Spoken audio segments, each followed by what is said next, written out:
The wall is actually a country made of stone. The Great Wall is a network of defenses. These defenses were built at different times. It is not a single, continuous structure. Early sections used rammed earth. Later sections used brick and stone. The most elaborate parts are from the Ming Dynasty. This dynasty lasted from 1368 to 1644. During this time, they rebuilt the fortifications. They rebuilt them systematically and extensively. You cannot see it from space. This myth is good for brochures. It does not hold up to rational scrutiny. It is only meters wide. Its color and texture blend with the landscape. About a third of the system is lost. Time, erosion, and material scavenging caused this. Today, we see an archipelago of segments. Ming builders used lime mortar. They also used rice paste.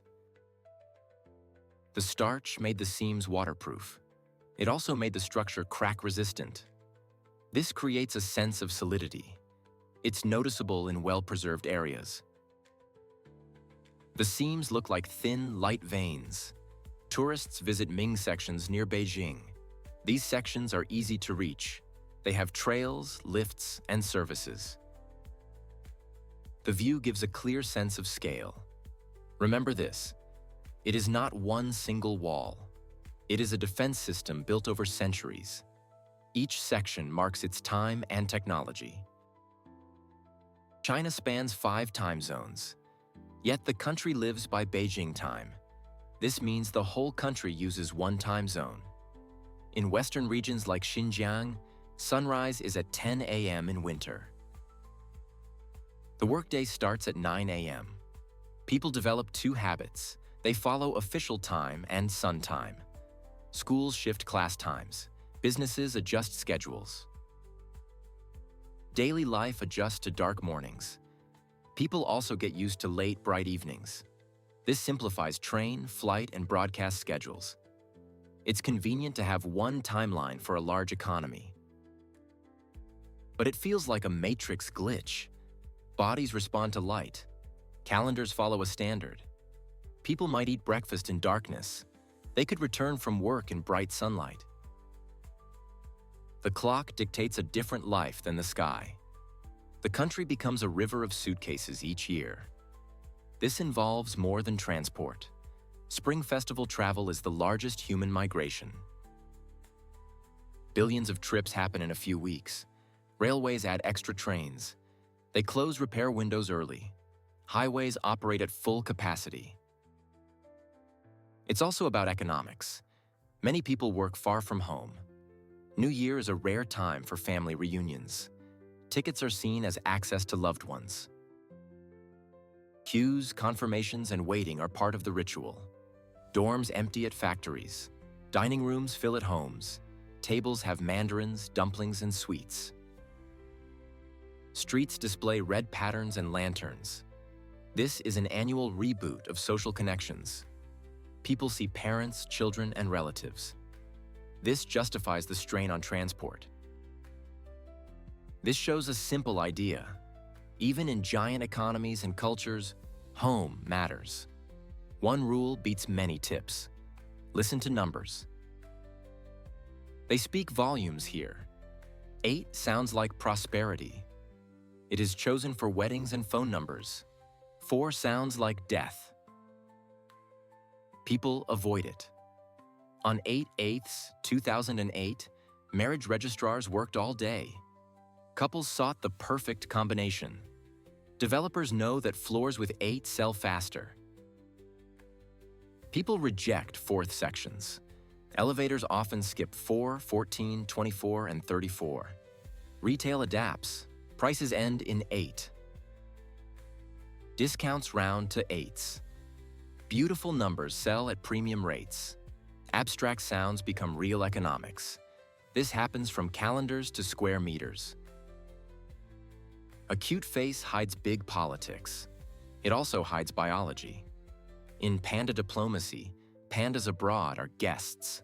They are not gifts. They remain China's property. This includes cubs born in foreign zoos. Contracts link prestige, science, and money. Host countries invest in breeding and conservation. They gain visitors and sponsors. They share data and research. This soft power works quietly. One panda photo connects China to conservation. It makes the country seem caring. The population wins in the long run. The zoo science habitat chain must be stable. This helps the species avoid the red zone. Speed changes geography in 30 seconds. It explains why years matter.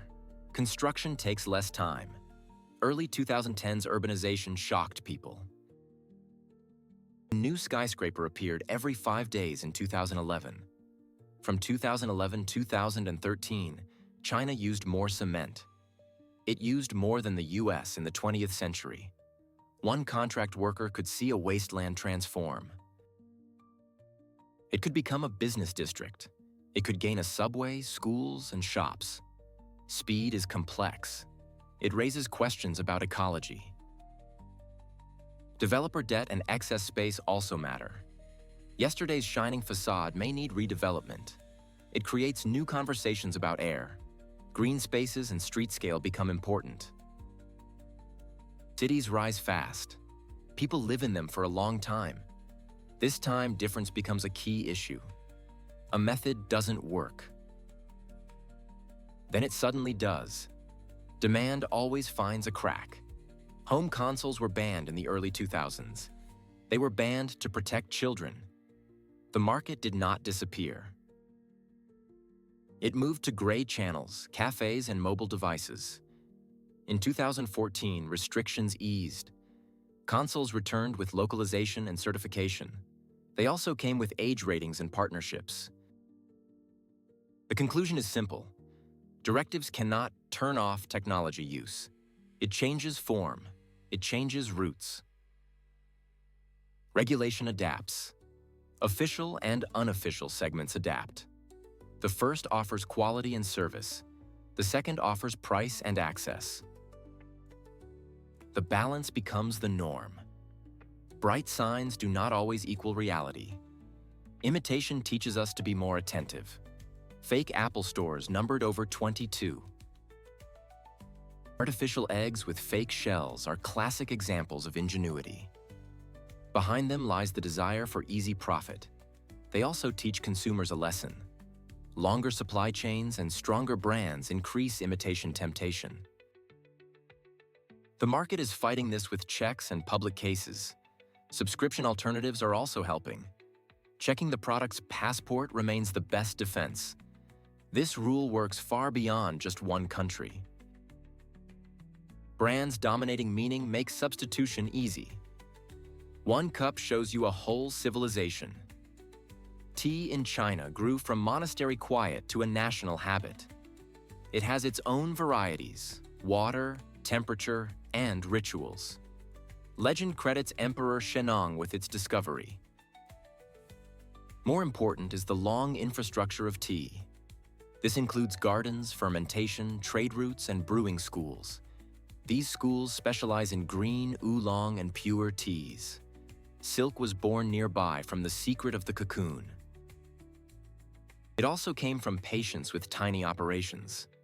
Sericulture was banned for export for centuries. The Silk Road connected crafts, tastes, and techniques. Tea drinking and silk wearing explain how daily life creates economies. These economies include plantations, workshops, fairs, trading houses, and silk cities. Beauty forced on the body leaves a lifelong mark.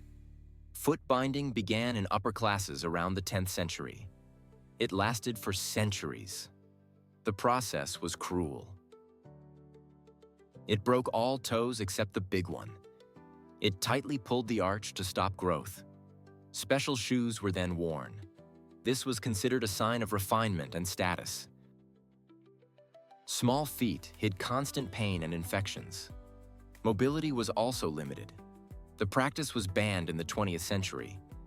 Many older women still have permanent deformities. This story shows how norms clash with the human body.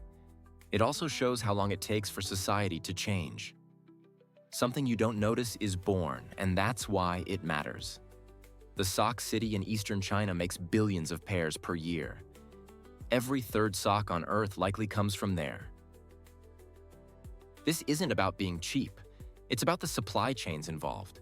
These include cotton, yarn, knitting machines, dyeing, and logistics.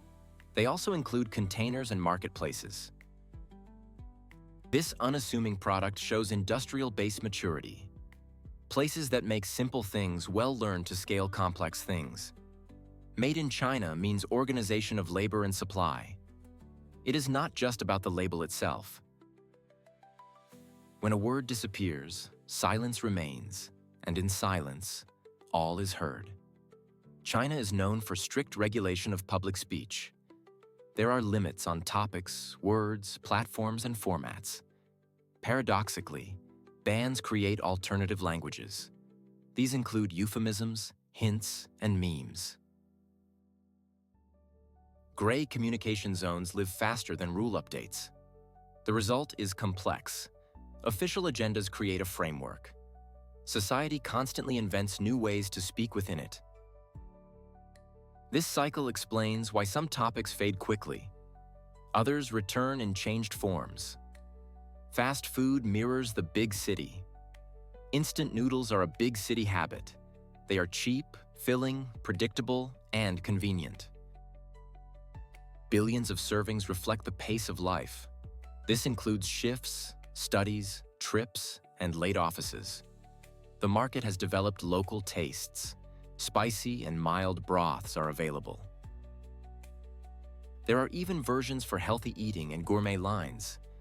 The noodles themselves are less important. How they fit into schedules is what matters. When time is the main resource, speed wins. Sit down and buckle up. One country built the railways of the future today. China's high-speed network is the world's longest. Thousands of kilometers connect megacities. A day's journey has become several hours. Routes are designed like airline schedules on rails. Frequent departures and minimal transfers are key. The price is also predictable. Geography has shrunk for millions. A business meeting can happen with a morning trip and an evening return. Airports and traffic jams are avoided. One exam changes your whole life. The imperial Keiju system chose officials via written tests. Today, its shadow is visible in the modern Gaokao. It's a unified, tough exam deciding university and career start. Years of preparation and evening courses are involved. Families mobilize for this event. The trajectory of a life hinges on 1 or 2 days. This long discipline culture explains study habits. It also explains why book markets are busy. An army not sent to battle still conquered time. The terracotta army in Xi'an includes thousands of figures. Each has a unique face, hairstyle, and armor. They weren't mass-produced. Details were molded and assembled like building blocks. Heads, hands, armor, and poses were varied. Instead of battles, there is excavation silence. Instead of weapons, there is proof of merged technology and power. It is a massive workshop, preserved underground for millennia. An invisible border inside the country. Your address matters more than you think. The hukou system ties people to their registered location. Schools, healthcare, and benefits depend on the home address. Millions work in big cities but remain registered in their home provinces. This creates a double reality. Actual life is here, but administration is there. This explains why family reunions are important. Documents are not just paper, but access to city opportunities. Your phone is a wallet, pass, and business card in one app. Super apps have turned daily actions into streams of payments. QR code transfers, taxis, delivery, and doctor appointments are included. Utility bills are also paid this way. Cash and cards are less important. Street musicians display code signs. Small shops take payments by phone. Receipts and bonuses live within chats. Cashless is not an option, but a habit. People do this dozens of times a day. Pottery that became the country's name. Porcelain was born from kaolin experiments and high-temperature firing. Blue and white patterns became an international quality mark. The word China in English means porcelain from China. The product became a household name. Porcelain history includes chemical precision and craft patience. Ideal whiteness and thin walls are key. The sound upon touch is like a master's signature. A language taught to speak in Latin letters conquers the keyboard. Simplified characters, pinyin, and digital layouts are the results of reform. Writing became faster for learning and easier for typing. Instead of brushes, there are keyboards. You type sounds in Latin letters. The app suggests the right character. The habit becomes ingrained. Digital correspondence hasn't replaced characters. It changed the tool, keeping visual culture alive. Holidays where food is the text and packaging is the symbolic alphabet.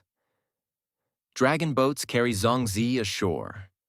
These are sticky rice triangles in leaves. In autumn, the moon is red through mooncakes. Patterns are wishes. Fillings are short taste stories. Red envelopes with money and fish symbolize wealth. Long noodles stand for longevity. This is a language of gestures and dishes. It is understood without a translator. The calendar of food reads as a calendar of meaning. Hot water is a ritual for megacity survival. The thermos at the office provides hot water. Boiling water on the train is helpful. A kettle in the hotel room is convenient. The habit of drinking hot beverages is about taste. It also relates to simple hygiene. Heating kills things that could ruin your day. This small right works as insurance in dense city life. You always have your own source of heat and purity. This happens glass after glass and meeting after meeting.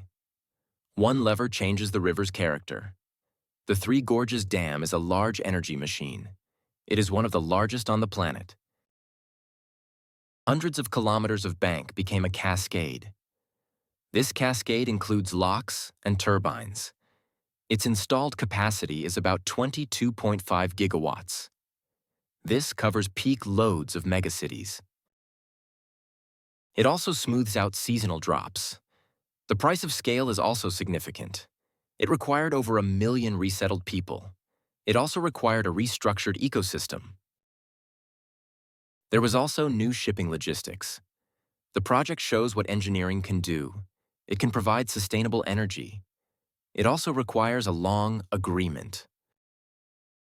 This agreement is between society, nature, and local memory. If you enjoyed this, we are on the same path. You likely have a kind soul. You probably have an active interest in the world. You may also enjoy interesting facts. Subscribe to Whisperia. Turn on notifications. Let's explore further together.